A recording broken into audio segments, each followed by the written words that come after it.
एक गरीब आदमी ने बुद्ध से ऐसा सवाल पूछा जिसने सबको चौंका दिया। रात का समय था, चारों तरफ सन्नाटा था। लोग शांत बैठकर बुद्ध की बातें सुन रहे थे। तभी भीड़ के पीछे से एक फटे पुराने कपड़ों में गरीब आदमी उठा। उसकी आंखों में गुस्सा भी था, दर्द भी, और एक ऐसा सवाल था जिसने वहां बैठे हर इंसान को चौंका दिया।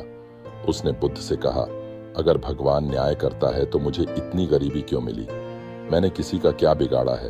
पूरा माहौल अचानक शांत हो गया। किसी को समझ नहीं आया कि बुद्ध अब क्या जवाब देंगे। लेकिन बुद्ध ने जो कहा, उसने उस गरीब आदमी की जिंदगी हमेशा के लिए बदल दी। बहुत समय पहले की बात है। एक छोटे से गांव के बाहर पेड़ों के नीचे बुद्ध अपने शिष्यों के साथ बैठे थे। दूर दूर से लोग उनसे मिलने आते थे, कोई दुख लेकर, कोई सवाल लेकर और कोई सिर्फ शांति पाने के लिए। उसी गांव में एक गरीब आदमी रहता था। उसका नाम माधव था। माधव बेहद गरीब था। उसकी छोटी सी झोपड़ी थी, घर में खाने तक की कमी रहती थी। दिन भर मेहनत करता, लेकिन फिर भी उसके बच्चों को कई रात भूखे सोना पड़ता। धीरे धीरे उसके मन में भगवान के लिए गुस्सा भरने लगा। वह सोचता, कुछ लोग बिना मेहनत के अमीर हैं और मैं इतनी मेहनत करके भी गरीब क्यों हूं? एक दिन गांव वालों ने कहा, बुद्ध गांव के बाहर ठहरे हुए हैं, उनसे मिलो, शायद तुम्हें जवाब मिल जाए। पहले तो माधव हंसा, कोई साधु मेरी गरीबी क्या समझेगा? लेकिन उस रात जब उसके बच्चे भूखे सो गए तो उसका दिल टूट गया। अगली सुबह वह बुद्ध के पास पहुंच गया। वह गुस्से में बुद्ध के सामने खड़ा हो गया। लोगों को लगा वह प्रणाम करेगा, लेकिन उसने ऊंची आवाज में कहा, मुझे आपसे एक सवाल पूछना है। सब लोग हैरान रह गए। बुद्ध शांत थे। उन्होंने मुस्कुराकर कहा, पूछो। माधव बोला, मैं ईमानदार हूं, मेहनत करता हूं, फिर भी गरीब हूं और कई बुरे लोग सुख में जी रहे हैं। क्या यही न्याय है? क्या भगवान गरीबों को भूल जाता है? भीड़ में सन्नाटा छा गया। कई लोगों को लगा बुद्ध नाराज होंगे, लेकिन बुद्ध ने शांत स्वर में कहा, तुम्हारा नाम क्या है? माधव।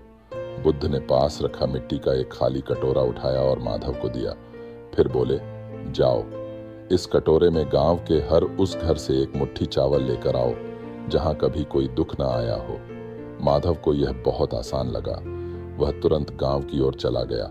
सबसे पहले वह एक बड़े अमीर व्यापारी के घर गया। उसने दरवाजा खटखटाया और कहा, मुझे एक मुट्ठी चावल चाहिए, लेकिन सिर्फ उस घर से जहां कभी दुख ना आया हो।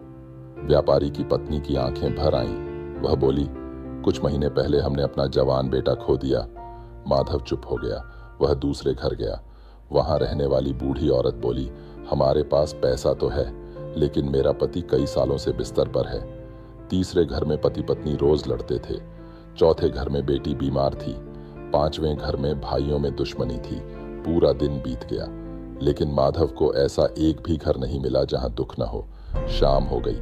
थका हुआ माधव खाली कटोरा लेकर बुद्ध के पास लौट आया। बुद्ध ने पूछा, कटोरा खाली क्यों है? माधव की आंखें नम थीं। वह धीरे से बोला, मुझे ऐसा कोई घर नहीं मिला जहां दुख ना हो।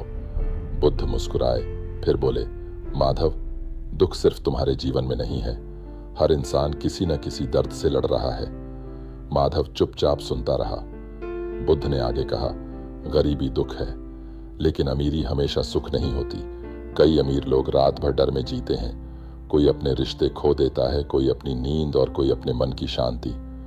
फिर बुद्ध ने माधव की आंखों में देखते हुए कहा, जीवन का सबसे बड़ा दुख गरीबी नहीं, बल्कि दूसरों से अपनी जिंदगी की तुलना करना है। ये शब्द सीधे माधव के दिल में उतर गए। माधव की आंखों से आंसू बहने लगे। वह बोला, लेकिन मेरे पास तो कुछ भी नहीं है। बुद्ध ने उसका हाथ पकड़ा और कहा, तुम्हारे पास मेहनत करने वाले हाथ हैं, स्वस्थ शरीर है, परिवार है, और सबसे बड़ी बात, तुम्हारे अंदर बदलने की इच्छा अभी जिंदा है। फिर बुद्ध ने पास खड़े पेड़ की ओर इशारा किया।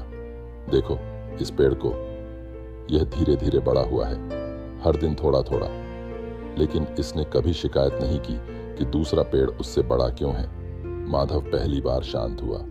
उसे महसूस हुआ कि वह सालों से सिर्फ शिकायत कर रहा था, लेकिन उसने कभी अपने मन को शांत करने के बाद माधव बदल गया।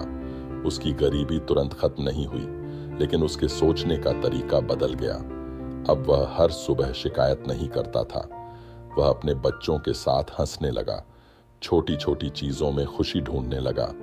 धीरे धीरे गांव वाले भी उसकी मदद करने लगे, क्योंकि अब उसके चेहरे पर गुस्सा नहीं, शांति दिखाई देती थी। और कहते हैं, जिस इंसान के मन में शांति आ जाए वह सबसे अमीर इंसान बन जाता है। कभी कभी हमें लगता है कि दुनिया में सबसे ज्यादा दुख हमारे पास है, लेकिन सच ये है कि हर इंसान अपने अंदर एक अनदेखी लड़ाई लड़ रहा है। इसलिए अपनी जिंदगी की तुलना किसी और से मत करो, क्योंकि बाहर से खुश दिखने वाले लोग भी अंदर से टूटे हुए हो सकते हैं। और याद रखिए, सुख पैसे से नहीं, शांत मन से मिलता है।